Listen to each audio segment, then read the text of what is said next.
네, 반갑습니다. 이 시간 예배의 자리에 오신 여러분들을 진심으로 환영하고 축복합니다.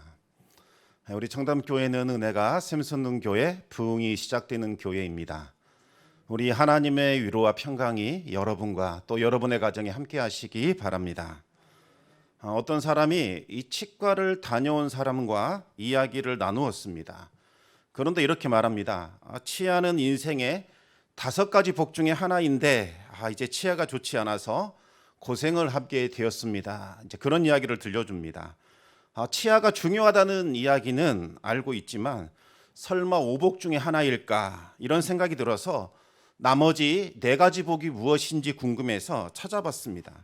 그랬더니 유교의 이 오래된 경전에 인생의 5복이 나오고 있었습니다. 하지만 아무리 찾아봐도 치아 건강이 5복이라는 말은 없었습니다. 어느 때부터선가 이 치아 건강이 5복이다 이 말이 사람들 사이에 오르내리면서 그렇게 굳어진 것 같습니다. 왜 치아가 5복 중에 하나일까 생각해 보면 조금 감이 옵니다. 사람의 본능 가운데서 가장 으뜸되는 것이 바로 식욕입니다. 잘 먹는 것, 그것이 복이죠. 먹는 낙에 산다는 말도 있습니다. 지금은 음식을 먹는 방송, 이 먹방이라고 부르는데 대세입니다. 잘 먹기만 해도 인기와 부를 누릴 수 있습니다. 그런데 치아가 부실하면 진수성찬도 먹을 수 없기 때문에 치아가 5복이라는 말이 나오는 것 같습니다. 여러분, 인생의 5복이 무엇인지는 아마도 잘 알고 있을 것 같습니다. 장수, 부, 강령, 유호독, 고종명, 이렇게 5가지입니다. 장수는 말 그대로 오래 사는 것을 뜻하지요. 부는 부유하고 풍족하게 사는 것을 말합니다. 강령은 이 건강한 몸과 여유 있는 마음을 뜻합니다. 유호덕은 덕을 즐거워한다는 것인데 덕을 쌓고 선을 베풀며 살아가는 것을 말합니다. 이 고종명은 하늘이 주신 수명을 다하는 것, 객사하지 않고 사랑하는 사람들의 품에 안겨서 세상을 떠나는 복이 바로 고종명입니다. 지금도 재산이 있어서 쪼들리지 않고 넉넉하게 살며 건강한 몸과 마음으로 즐겁게 살고 선한 일을 행하면서 덕을 베풀고 다른 사람들에게 큰 존경을 받아 마지막에는 사랑하는 사람들의 품에 안겨 평안하게 눈을 감는다면 충분히 복된 인생이라고 할 수 있을 것 같습니다. 어떤 사람도 그것은 복된 인생이 아니다 감히 시비를 걸 수 없을 것 같습니다. 그런데 예수님은 이 5가지 복이 아니라 8복에 대해서 말씀을 하고 있습니다. 예수님께서 말씀하신 복이라면 분명히 최고의 복이 될 겁니다.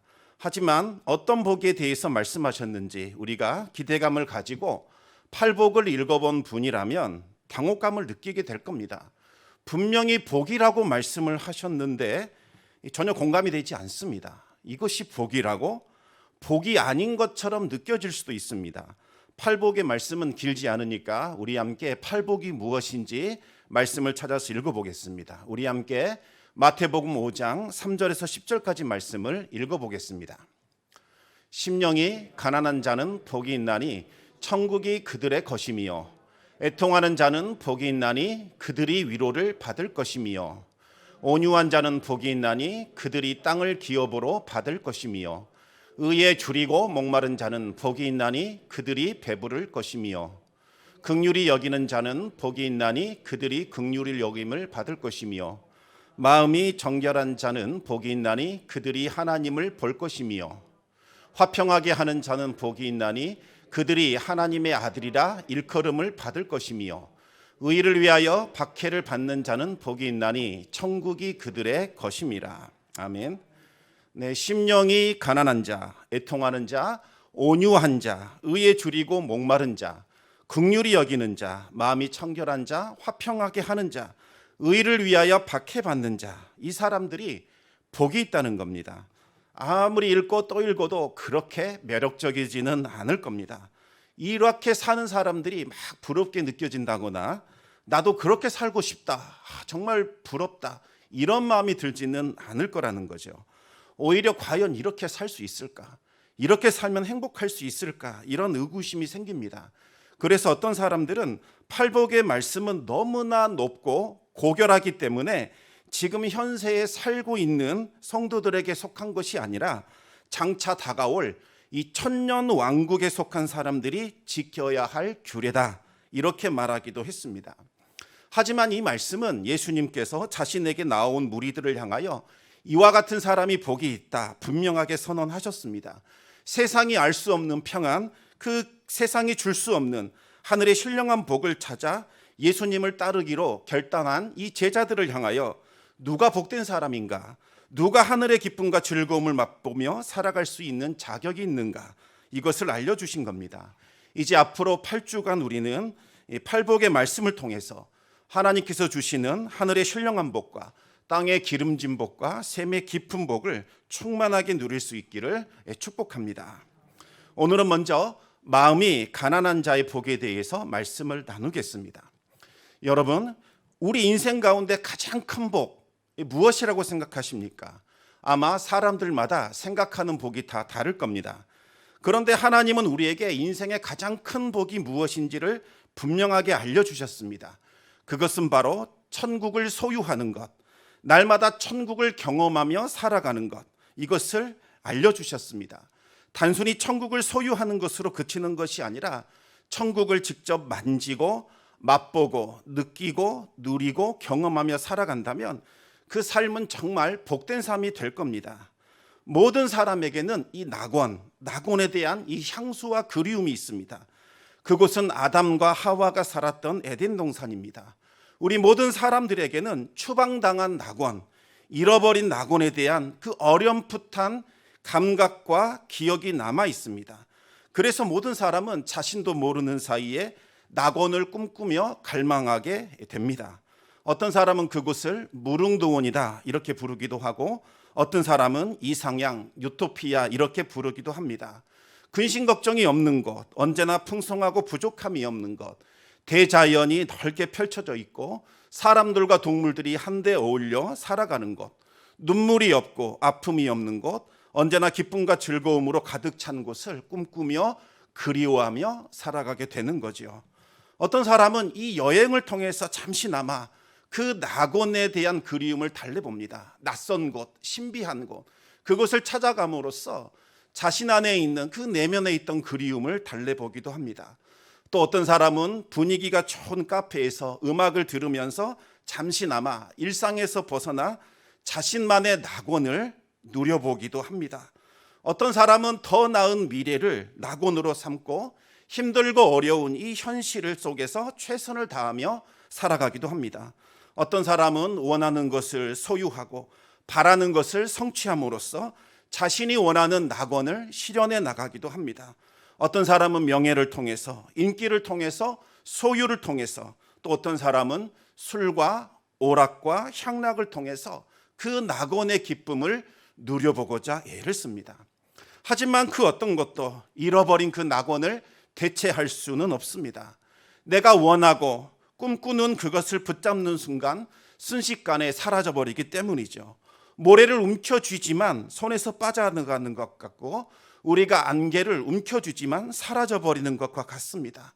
만족함은 온데간데 없어지고 더 큰 공허와 갈증만 느끼게 되는 겁니다. 파스칼은 우리 인간이 가진 이 허무함에 대해서 이렇게 말했습니다. 인간의 가슴에는 메울 수 없는 구멍이 하나 있는데 그것은 허무라는 구멍이다. 어떤 사람은 돈으로, 어떤 사람은 평판과 존경과 박수갈채로, 어떤 분은 사랑으로, 또 물질과 명예와 쾌락으로 이 허무함의 구멍을 메우고자 하지만 무엇으로도 그 구멍을 메울 수는 없습니다. 예수님은 우리가 잃어버린 낙원을 다시 회복시켜 주시고자 이 땅에 오셨습니다. 예수님은 자신을 따르는 제자들에게 천국을 허락하셔서 천국을 소유하게 하시고 매일의 삶 속에서 그 천국을 맛보며 살아가게 하십니다. 우리가 이 천국을 경험할 때에 말할 수 없는 충만함과 희열이 느껴지는데 그것이 바로 행복입니다. 행복이라는 것은 쫓아가면 쫓아갈수록 저 멀리 도망쳐버리고, 행복을 향하여 뛰어가면 이 행복이라는 것은 날아가 버립니다.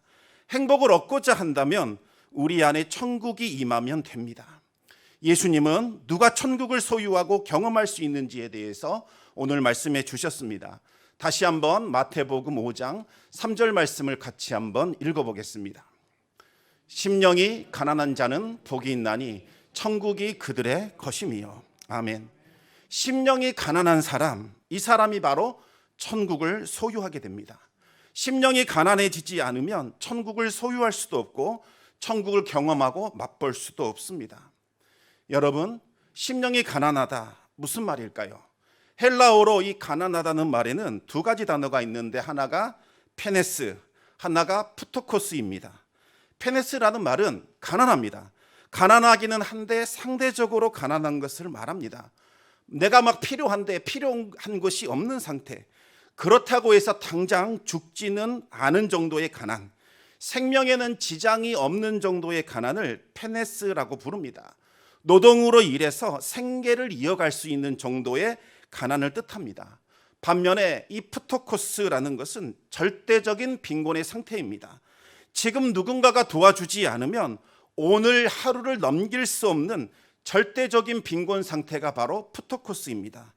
그렇다면 심령이 가난하다 할 때 사용하는 단어가 페네스일까요? 푸토코스일까요? 정답은 푸토코스입니다.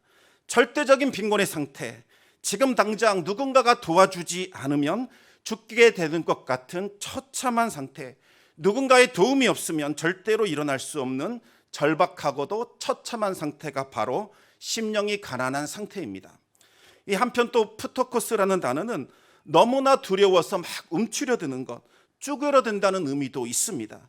심령이 가난한 사람은 마음이 피폐해지고 가난해져서 자신의 힘으로는 고통의 시간을 견뎌낼 수도 없고 헤쳐나올 수도 없어서 움츠려드는 이와 같은 상태를 말합니다. 하나님께서 바로 이와 같은 사람에게 천국이 주어지는 복이 임한다고 말씀하셨습니다. 우리가 알고 있는 이 아름다운 시편들은 심령이 가난한 상태에서 나온 것들입니다. 그들은 심령이 그 가난한 상태에서 하나님께 처절한 기도를 올려드렸고 하나님이 주시는 천국의 위로를 맛보고 경험할 수 있었습니다. 우리 함께 시편 41편 2편 1절에서부터 5절까지 말씀 한번 읽어보겠습니다. 하나님이여, 사슴이 시냇물을 찾기에 갈급한 같이 내 영혼이 주를 찾기에 갈급하나이다. 내 영혼이 하나님 곧 살아계시는 하나님을 갈망하나니 내가 어느 때에 나아가서 하나님의 얼굴을 배울까. 사람들이 종일 내게 하는 말이 내 하나님이 어디 있느뇨 하오니 내 눈물이 죄아로 내 음식이 되었도다. 내가 전에 성의를 지키는 무리와 동행하여 기쁨과 감사의 소리를 내며 그들을 하나님의 집으로 인도하였더니 이제 이 일을 기억하고 내 마음이 상하는도다. 내 영혼아, 내가 어찌하여 낙심하며 어찌하여 내 속에서 불안해하는가. 너는 하나님께 소망을 둬라. 그가 나타나 도우심으로 말미암아 내가 여전히 찬송하리로다. 아멘. 이 시편은 다윗 시대에 고라 자손이 쓴 시입니다.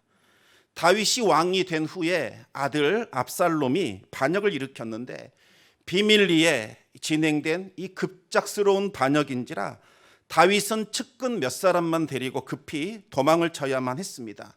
그들 중에는 고라 자손들도 함께 포함되어 있었습니다. 그런데 이 고라 자손에게는 아주 수치스러운 비밀이 있었습니다. 고라는 모세의 사촌이었습니다. 광야 시절 고라는 교만에 빠져서 모세에게 반역을 일으킨 적이 있었습니다. 하나님은 고라에게 아주 극심한 심판을 내리셨는데 고라가 서 있는 그 땅이 갈라지더니 입을 벌려서 고라와 그의 가족과 재산을 모두 다 삼켜버렸습니다. 그날 이후로 고라라는 이름은 교만과 멸망의 대명사, 저주받은 이름이 되어버렸습니다. 하지만 이 고라에게는 자신에게 가담하지 않은 3명의 아들이 있었습니다. 이들은 심판에서 벗어나 살아남을 수 있었습니다. 하지만 이 3사람은 천벌을 받은 가문이라는 오명을 뒤집어 쓰고서 간신히 명맥만 유지해 오고 있었습니다. 하지만 이들이 살아남을 수 있었던 것은 진노 중에라도 긍휼을 베풀어 주시는 하나님의 은혜가 있었기 때문입니다. 고라 자손은 그 교훈을 깨닫고서 하나님의 은혜를 붙들며 살아갔습니다. 그러던 중에 다윗이 사울 왕에게 핍박을 받아 광야에 떠돌다는 이 소문이 들려옵니다. 고라 자손은 다윗에게 합류를 하게 됩니다. 그리고 다윗이 위기를 만날 때마다 고라 자손은 목숨을 바쳐 다윗을 지켜냈고 다윗이 왕이 될 수 있도록 협력을 하게 됩니다. 왕이 된 다윗이 압살롬을 피해 도망쳤을 때에도 이 고라 자손은 다윗과 함께 하게 됩니다. 이 당시에 다윗이 다시 살아 돌아온다고 예견했던 사람은 한 사람도 없었습니다. 압살롬의 승리가 너무나 결정적이었기 때문이었습니다. 하나님의 책략을 펼친다는 그 위대한 모략가 아히도벨도 이미 압살롬의 편에 섰고 다윗의 위대한 장수들도 전부 다 압살롬에게로 가버렸습니다. 이런 상황에서 다윗을 따라 나선다는 것은 다윗과 함께 죽는다는 의미입니다. 그럼에도 불구하고 이 고라 자손들은 다윗을 따라 망명길로 떠나게 됩니다. 망명길에 오른 다윗의 심령은 얼마나 힘들고 괴로웠겠습니까? 다윗은 눈물로 밤을 지새웠고 그의 심령은 탄식과 한숨으로 메말라가고 있었습니다. 다윗을 가장 힘들게 했던 것은 성소에 들어가 하나님을 뵐 수 없다는 것, 하나님께 예배할 수 없다는 것, 그것이 가장 힘들고 어려웠습니다. 아무리 힘들고 어려워도 하나님 앞에 기도할 수 있다면 그 마음이 위로를 받을 텐데 이제는 성소에조차 들어갈 수 없었습니다. 그 누구도 두려워하지 않았고 그 어떤 것도 겁내지 않았던 천하의 왕 다윗이 밤낮으로 눈물을 흘리고 불안해하며 낙심한 채로 하나님을 찾아 울부짖으며 헤매고 있었습니다. 마치 그 모습이 목마른 사슴이 시냇물을 찾아서 갈급하게 헤매며 울부짖는 것 같았습니다. 하나님을 찾아 갈급해하며 부르짖는 그 다윗의 모습을 지켜보는 고라 자손의 마음은 찢어지는 듯이 아팠습니다. 예배할 수 없어서 울부짖는 그 왕의 고통을 온 몸과 온 마음으로 느끼며 지었던 시가 바로 시편 42편과 43편의 말씀입니다. 하나님은 이토록 찢겨진 심령, 가난한 심령으로 하나님을 찾고 부르짖는 다윗의 기도에 응답하셔서 천국의 위로로 그의 심령을 채워주셨습니다. 그래서 다윗은 절망적인 그 상황 속에서도 하나님을 찬송하며 기뻐할 수 있었습니다. 결국 압살롬의 반역은 제압이 되었고 다윗은 다시 왕궁으로 돌아올 수 있었습니다. 생명을 건 그 헌신과 충성을 바친 고라 자손은 레위 자손 중에서 가장 유명한 가문으로 부상하게 됩니다. 그들은 하나님께 드리는 시편을 지었고 찬양대를 지휘했고 성전 문지기가 되었고 성전을 섬기는 제사장이 되었습니다. 심령이 가난하다는 말에는 세 가지 의미가 있습니다. 첫 번째로 심령이 가난한 사람은 영적인 파산 상태라는 것을 인정하는 사람을 말합니다. 심령이 가난하다는 것은 영적으로 파산 상태입니다. 이것을 시인하는 것입니다. 우리가 천국을 경험하지 못하는 가장 큰 이유는 자신의 상태가 영적으로 파산 상태라는 것을 인정하지 않기 때문입니다. 심령이 가난한 사람은 자신에게는 선한 것이 하나도 없다는 것을 인정합니다. 영적으로 완전히 파산한 상태, 하나님께 내세울 수 있는 잔고가 하나도 없다는 것을 인정하는 것이 바로 심령이 가난한 상태입니다. 아무리 내가 선한 일을 하고자 애를 쓰고 노력을 하지만 부채만 기하급수적으로 늘어날 뿐입니다. 나의 수고와 나의 노력으로는 하나님 앞에 감히 설 수도 없고 하나님의 이름조차 부를 수 없는 죄인임을 고백하게 됩니다. 예배의 자리에 나왔지만 감히 눈을 들지 못한 채 눈물만 하염없이 흘리면서 하나님의 자비와 긍휼만 구할 뿐입니다. 심령이 부유한 사람의 기도와 심령이 가난한 사람의 기도가 무엇인지를 극명하게 보여주는 것이 바로 바리새인의 기도와 세리의 기도입니다. 누가복음 18장 우리 11절과 12절 말씀을 같이 한번 읽어보겠습니다.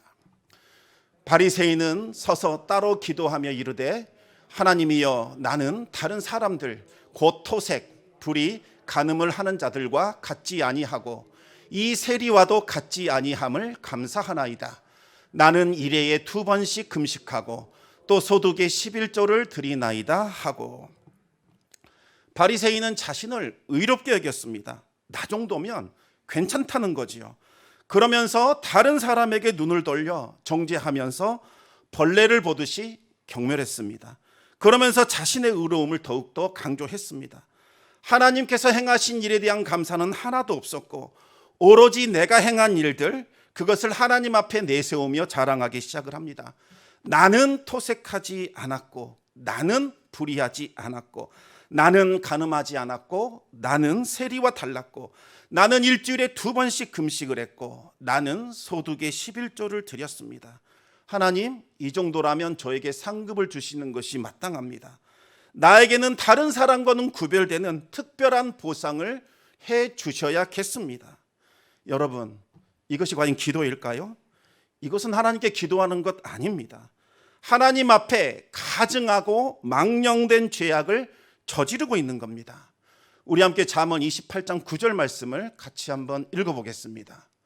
사람이 귀를 돌려 율법을 듣지 아니하면 그의 기도도 가증하니라. 하나님의 말씀이 우리 심령 가운데 없을 때에, 심령이 교만하고 패역해질 때에, 하나님을 두려워하지 않을 때에 망령되고 악한 기도가 나온다는 말씀입니다. 세리의 기도는 전혀 달랐습니다. 누가복음 18장 13절 말씀을 같이 읽겠습니다. 세리는 멀리 서서 감히 눈을 들어 하늘을 쳐다보지도 못하고 다만 가슴을 치며 이르되 하나님이여 불쌍히 여기소서 나는 죄인이로소이다 하였느니라. 얼마나 자신의 모습이 가증하고 패역한지 감히 하늘을 향하여 눈을 들 수가 없었습니다. 하나님의 이름을 이 자신의 더러운 그 입술에 올릴 수도 없어서 가슴만 치며 회개할 뿐입니다. 불쌍히 여기소서 저는 죄인입니다. 하나님은 두 사람 중에 어떤 사람의 기도를 들으셨을까요? 하나님은 누구의 기도에 응답하셨을까요?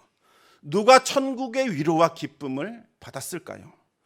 바리새인이 아니라 세리였습니다. 그날 세리는 의롭다함을 받았고 하나님으로부터 천국을 허락받았습니다. 죄사함의 기쁨과 천국의 위로를 받으며 집으로 돌아갔습니다. 그러나 바리새인은 예배를 드렸지만 뭔가 답답하고 공허한 심정으로 그렇게 집으로 돌아가야만 했습니다. 천국을 경험하는 출발점은 우리의 심령이 가난해지는 것, 바로 여기에서부터 출발하는 겁니다. 영적인 파산 상태를 인정하는 것입니다. 나에게 선한 것이 하나도 없고 오로지 죄뿐임을 고백하시기 바랍니다.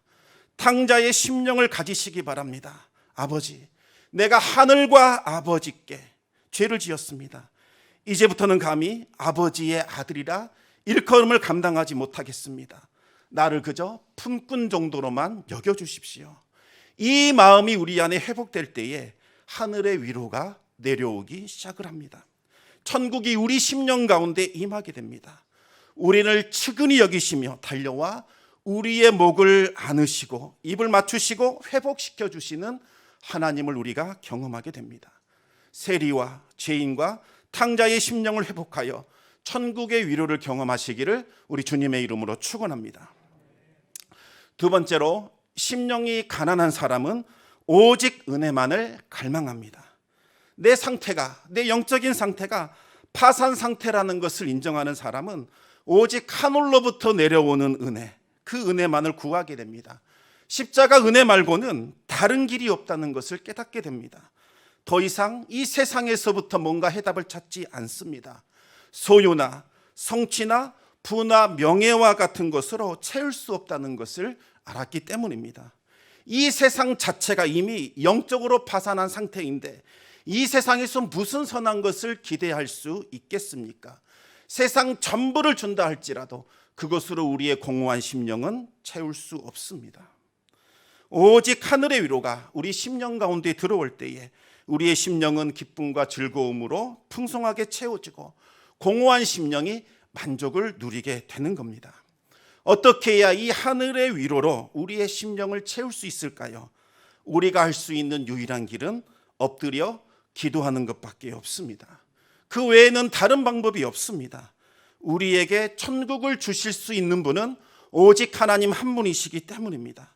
하나님은 사모하는 자에게 천국의 위로와 기쁨을 주십니다. 간절한 마음으로 하나님을 갈망하며 구하고 찾고 두드리는 자에게 은혜를 베풀어 주십니다. 그런데 이 말을 오해하지 않기를 바랍니다. 기도를 많이 해야, 기도의 공덕을 쌓아야 하나님께서 응답해 주신다는 그런 의미가 아닙니다. 많은 사람들이 하나님께 드리는 기도를 마치 정화수를 떠놓고 막 치성을 비는 것, 이것으로 생각을 합니다. 무속신앙을 보시면 신에게 막 정성을 보이면 신이 감동을 받아서 복을 준다고 이렇게 주장을 합니다. 이와 같은 생각이 교회 안으로 들어와서 하나님께 내가 기도의 정성을 바쳐야 하나님께서 복을 주신다는 잘못된 신앙으로 변질되어 버렸습니다. 여러분, 우리의 기도가 언제 응답받는 줄 아십니까? 40일 작정 기도를 할 때일까요? 아니면 금식 기도할 때일까요? 아니면 울부짖으며 기도할 때일까요? 물론 40일 작정 기도하시면 거의 모든 기도가 다 응답이 됩니다. 기간을 정해놓고 금식 기도하시면 묶인 것이 완전히 풀리고 끊어지는 은혜가 부어집니다. 밤낮으로 울부짖으며 기도하면 하늘이 열리면서 놀라운 부흥의 그리고 회복의 역사가 일어납니다. 그런데 더 중요한 것은 왜 그때 기도가 응답이 되는가? 그것을 아는 것이 훨씬 더 중요합니다. 40일을 채웠다. 이 공로 때문에 응답되는 것 아닙니다. 금식이라고 하는 특별한 정성을 하나님께 보여드렸기 때문에 응답되는 것도 아닙니다. 큰 소리로 울부짖었기 때문에 하나님께서 기특하다면서 응답해 주시는 것이 절대로 아니라는 겁니다. 금식 기도를 했거나 40일 작정 기도를 했거나 부르짖는 기도를 해본 분이라면 분명히 이런 경험이 있을 겁니다. 처음에는 대단한 각오로 기도를 시작합니다. 그래, 내가 가진 힘으로 기도의 권능으로 하늘의 보좌를 한번 움직여 보겠다. 이러한 야심찬 마음을 가지고 기도의 자리로 나아갑니다. 그런데 아무리 기도를 해도 응답이 없습니다. 마음만 괴롭고 힘들어집니다. 분명히 40일 기도하면 뭐가 온다고 했는데, 금식하면 뭐가 새로워질 것 같은데 그런 것이 전혀 느껴지지 않습니다. 그렇게 기도가 지속이 됩니다. 그러면 이제는 기도할 힘도 다 사라지고 기도할 마음도 없어집니다. 그때 나오는 기도가 있습니다. 하나님, 이러실 겁니다. 정말 저도 이제는 모르겠습니다. 이제 하나님 알아서 하십시오. 죽이시든지 살리시든지 하나님 뜻대로 하시옵소서. 모든 것을 내려놓는 자포자기하는 그때가 찾아옵니다. 온전히 하나님의 은혜를 구하는 그때, 바로 그때부터 하나님의 음성이 들려오기 시작을 하는 겁니다. 바로 그때부터 하나님의 역사가 시작이 됩니다. 이 40일 작정 기도는 40일을 채워서 그 공로로 하나님을 움직이겠다는 것이 아니라 내 자신을 비워놓고 내려놓는 기간입니다. 40일 동안 나의 모든 것들을 다 내려놓고 하나님의 을 구하고 하나님의 도우심을 채워가는 기간이라는 겁니다. 오로지 하나님께만 집중하고 하나님의 은혜를 구하는 기간입니다. 금식도 마찬가지입니다. 음식을 끊어버린다는 것은 생명의 주관자이신 하나님을 전적으로 믿고 의지하겠다는 결단입니다. 내 힘과 내 혈기와 내 주장 다 내려놓고 오로지 하나님이 주시는 힘과 능력과 말씀과 생명으로만 살아가겠다는 다짐입니다. 부르짖는 기도도 마찬가지입니다. 어려움을 당한 그 어린아이가 울부짖으며 부모를 찾듯이 하나님, 제가 어린아이의 심정이 되어 오직 하늘 아버지 한 분만 제가 찾고 있습니다. 하나님을 절대 신뢰하며 전적으로 의지하는 겁니다. 나의 무기력함과 나의 무능력과 어리석음과 미련함을 고백하며 철저히 하나님을 의지할 때에 하나님의 위로와 천국의 놀라운 평안이 우리 심령 가운데 내려오는 겁니다. 천국의 위로를 경험하고 천국의 기쁨과 즐거움을 맛보며 살아가기를 원하신다면 하늘에서부터 내려오는 그 은혜를 갈망하고 사모하시기 바랍니다.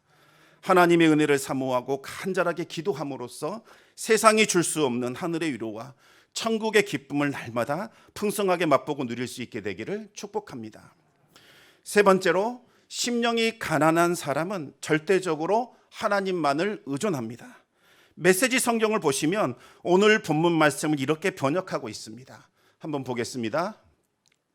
벼랑 끝에 서 있는 너희는 복이 있다. 너희가 작아질수록 하나님과 그분의 다스리심은 커진다. 천국을 경험하는 비결은 바로 하나님의 다스리심을 경험하는 겁니다. 천국을 다른 말로 하나님 나라 이렇게 부릅니다.